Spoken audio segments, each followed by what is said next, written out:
Hi there, my name is Ryan Rakhshan and I'm a ceramics teacher here at Rockville VisArts. And our mission statement here is to build community through the arts. And unfortunately, we've had to close our doors due to the coronavirus recently, but we still want to try to continue building community as best we can. So that's why I'm here today. I'm going to show you how to make a pinch pot as part of the pinch pot challenge that we're holding. We're going to provide clay for the community to build their own pinch pots. We'll provide about a pound of clay that we'll provide in our lobby, and I'll talk about that in just a moment. And a pound of clay should be just enough to make about 2 pinch pots, which I'll show you how to do in just a minute here. There will be a few details underneath of this video about how to pick up that clay. We will individually wrap it for you, and we'll sanitize the bags that we're going to wrap it in. But please keep in mind that the clay will be located in a public place. So when you come to pick it up, you need to use all of the precautions that you would use when you're outside normally, including like using our automatic doors. So push the button to open the door instead of using the door handle. Wash your hands really frequently, and just assume that anything that you're picking up in public might be contaminated in some way. Our lobby is located at 155 Gibbs Street. And again, there will be a few more details underneath of the video on where to pick up clay. And you'll pick up clay, you'll take it home, you can make a couple of pinch pots on your own, and you can either keep them at home and let them air dry. And this type of clay, if it air dries, it's basically just dry dirt, so it'll crumble at that point. Or if you like, you can bring them back to VisArts and we'll have a drop-off location and we can bisque fire the pinch pots for you. And I'll talk about what that means in just a moment. But if we bisque fire those pinch pots, they might become part of a coronavirus exhibition that we're going to be putting on in a little while here. So anyways, without further ado, I'm going to start talking about the process of making a pinch pot and how you can do one on your own. And yeah, we'll get started here in just a minute. So for starters, I want to talk a little bit about what a pinch pot is. Pinch pots historically were probably the first types of functional pottery that people made throughout the world. They were probably used to cook food in and store grain and stuff like that. And they were made long before people started using pottery wheels. I have 2 pinch pots here. A lot of people might consider pinch pots to be a kind of a rudimentary art form. But if you go to the Smithsonian, there are quite a few pinch pots on display there sometimes that are made by contemporary artists who are making really, really wonderful work, including my professor, Joyce Michaud, and there's a person out in somewhere in Northern Europe. Her name is Priscilla Moritzen, and she's a contemporary pinch pot maker who makes really, really wonderful work. So a little bit about these 2 pinch pots. This piece is bisque fired, which means that it's been taken up to a relatively low temperature for clay, and so it's no longer clay anymore. Now it's ceramic. So this is what would happen if you were to drop your pot back off at VisArts. We would bisque fire it for you, and then it could become part of the pinch pot or the coronavirus exhibition that we might put on at some point here. And then this piece is an example piece that I made specifically for this video, and it's still pretty wet. It's getting a little bit close to leather hard, which just means that it's about the consistency of like cheddar cheese maybe just a little bit wetter than cheddar cheese. And at this point, it can be really hard to make the clay work well without having it crack, because if we start to pinch it at this stage, it might be a little bit crumbly. So you can always add water back into clay before it's been bisque fired. If you have clay that's still wet or leather hard, you can add water back into it and continue working with it. If I were to let this dry out completely, it would just be like dry dirt. So it would be really crumbly and very fragile. You could still hold on to it and paint it at home, but it wouldn't be nearly as sturdy as if it were bisque fired.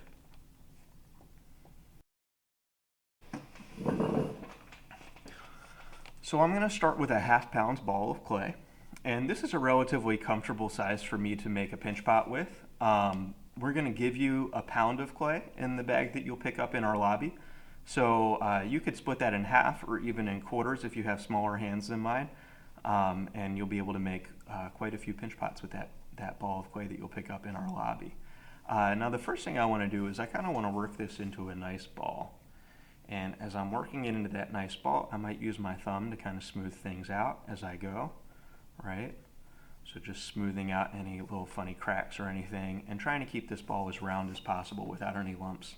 I don't want to roll it around on the table because the table can soak moisture out of this ball of clay, and I'd like to keep this ball of clay as wet as I can while I'm working with it so that it's still nice and easy to work with. So I just want to hold it in my hands, and I don't want to leave it out to dry for too long. Now, the very first thing we're going to do is I'm going to hold it in one hand, and I'm going to dig my thumb down into the middle of the clay while I spin it. So I release pressure, spin just the tiniest little bit, and pinch again. Release pressure, spin a tiny little bit, and pinch again. And I'm digging my thumb all the way down to the bottom of the pot that I'm making. There we go. So you can see that's a nice round hole, and I haven't widened out the top of it yet. It's still really small. And every time I spun, I only spun a little tiny bit. And the reason for that is because if you spin really far every time you pinch, you get unevenness in your pinch pot. So I'm going to put this off to the side now. And I have this other pinch pot that I've been working on. And this is, again, that very first step. And we're going to cut this one in half so you all can see what the cross section looks like. So we cut that one in half. And you can see that I've gone most of the way down to the bottom of the pot with my thumb, and I haven't widened that hole out too much, so it's still relatively small up at the top. And that's going to allow me to keep the pinch pot kind of tapered in as I work my way up. All right, so we'll put this back off to the side, and we're going to start working back on this one. Now, I'm going to take my thumb all the way down in the bottom of the pot again, and my fingers are on the outside of the pot, and I'm going to squeeze between my thumb and my fingers, again rotating, except now, for every time that the pot rotates around one time, so for every time that it makes a full 360-degree rotation, I'm going to move my thumb up just a little bit. And what I'm doing is I'm kind of extruding the clay slowly between my fingers and my thumb, right? So I'm slowly moving my thumb up.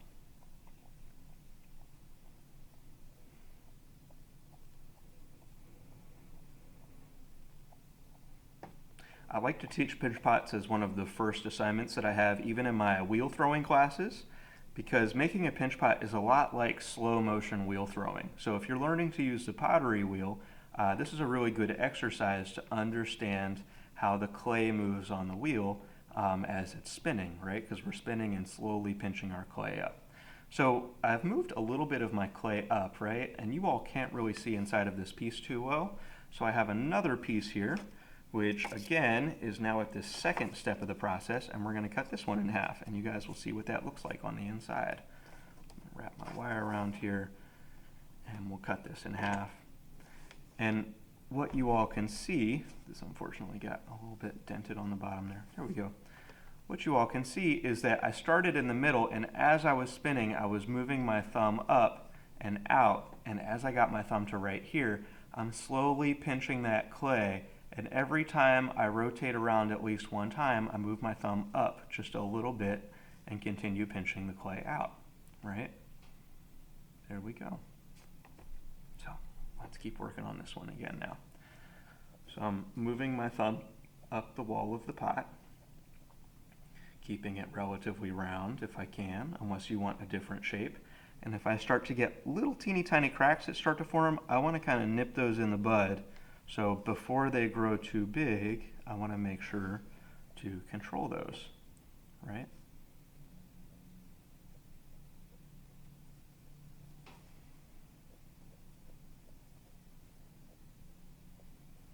One other thing that people tend to do is they'll push with this part of their thumb on the top of the pot, right? And then when that happens, you get a wider pot. So if you're having trouble keeping your pot in, a lot of the time it's because you're pushing with this part of your thumb instead of this part of your thumb. So making sure that you're using all of your fingers on the outside and only the very tip of your thumb. That being said, you can also make a pinch pot any shape or size you want. It doesn't have to be the shape that I'm showing you. I just kind of want to show you a more challenging one so that you guys can have something to aspire to. But if you want to make like a wide open pinch pot, like this one here, you can totally do that as well. And that tends to be a little bit easier than this type of pinch pot. So, continuing to work my way up the wall, and occasionally I'll come in with my left hand here, so this hand, and I'm squeezing the mouth of the pinch pot closed again, right? And I'm just doing that in order to make a closed pinch pot rather than a wide open pinch pot.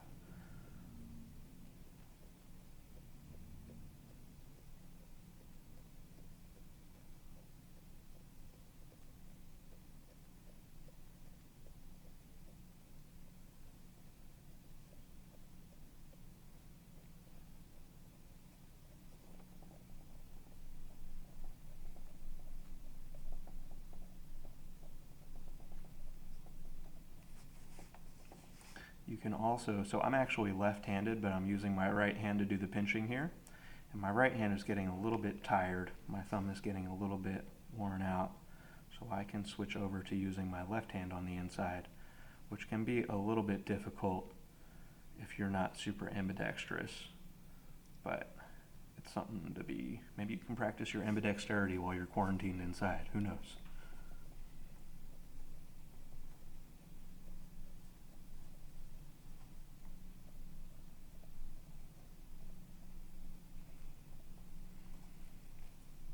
Continuing to keep this closed off. I have a little low spot in the rim right there. That just means that that part of my pot is a little bit thinner than the rest of the pot, so I can kind of work some clay from other areas into that area to try and bring it up just a little bit.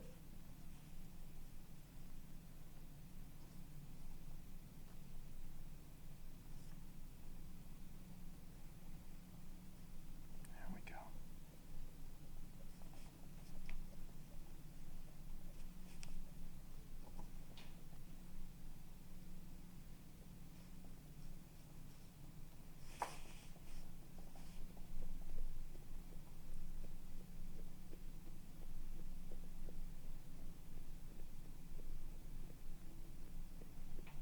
Okay, so again, I have another piece over on the side here, now that we're at this third section. And I've more or less gotten an equal wall thickness on this, so I kind of want to show you all what this looks like inside. I put a little dent in the bottom of this one on purpose so that it sits nicely, right? So we'll put that there, and we're going to cut this in half, just to show you all what this is supposed to look like. So there we go.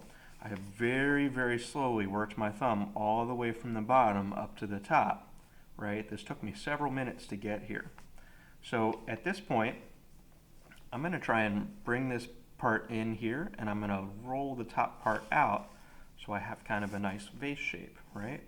So let's do that over on this pot.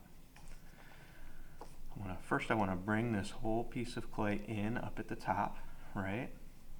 Just big enough to fit my finger inside. No bigger than that and no smaller than that. There we go. And again, I got a little bit of a low spot over here, so I can just deposit a little bit more clay right there. There we go. Okay, so I pulled that clay in, and now, instead of using my thumb this time, I'm going to switch over to using my pinky, which is a little bit harder to do. And actually, I changed my mind. That's too hard. I'm using my index finger now. Squeeze this clay up.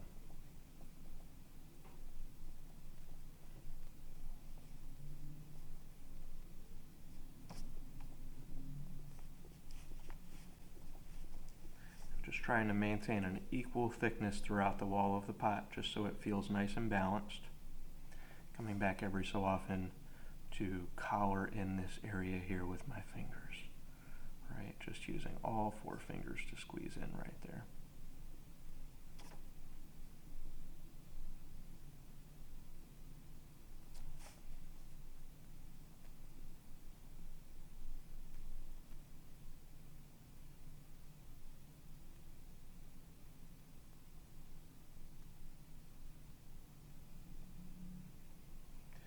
Squeezing out some of the wrinkles that form on the inside wall of the neck, because some of those wrinkles might grow into cracks later on.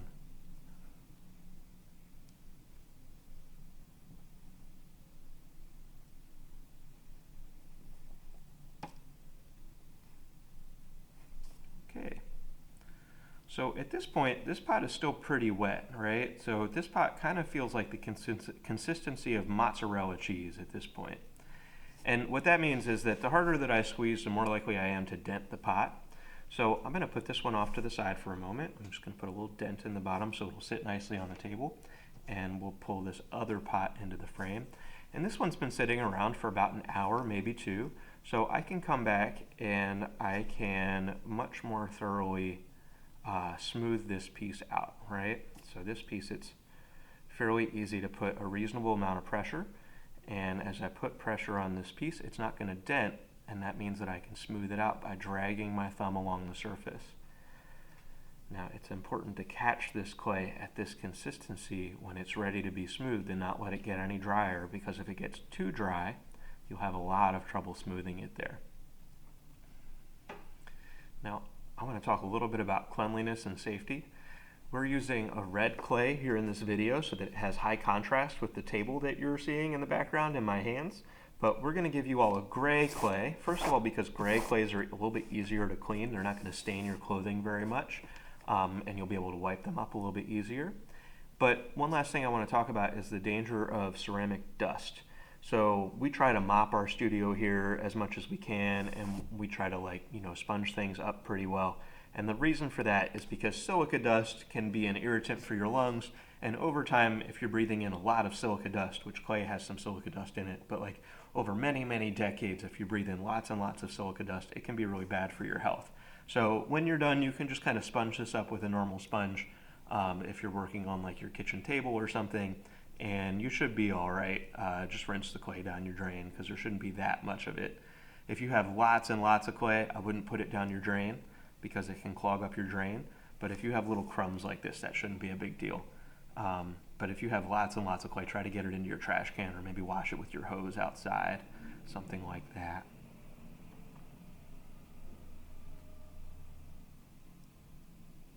And I want to emphasize really spending a lot of time on this step and really smoothing things out really nicely so that they look just phenomenal. Right? We really want to take our time making this pot look nice because it's not like you really have anything else to do, right? Unless you're working from home, I guess. You could go for a walk in the park, but we're supposed to be social distancing. So making pinch pots is probably a good way to social distance.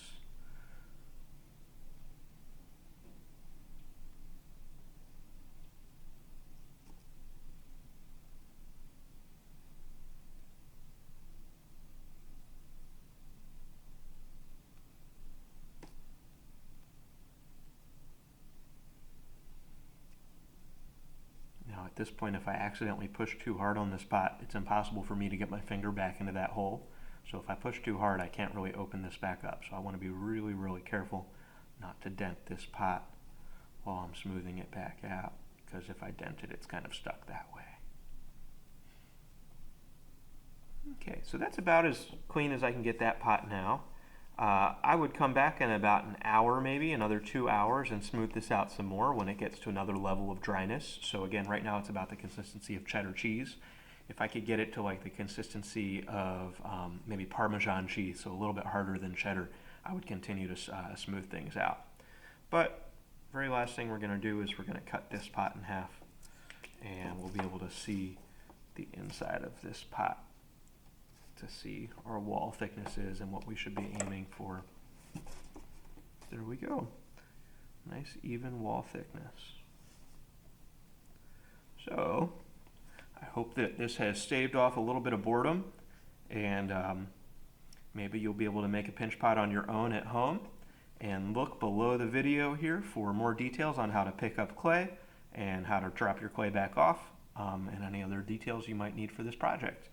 It's good hanging out with y'all. And again, my name is Ryan Rakhshan, and I'm here with Rockville VisArts. We're at 155 Gibbs Street, and we should have clay located in our lobby for the public, the community, to come and pick up, so that we can continue building community through the arts during the time of coronavirus.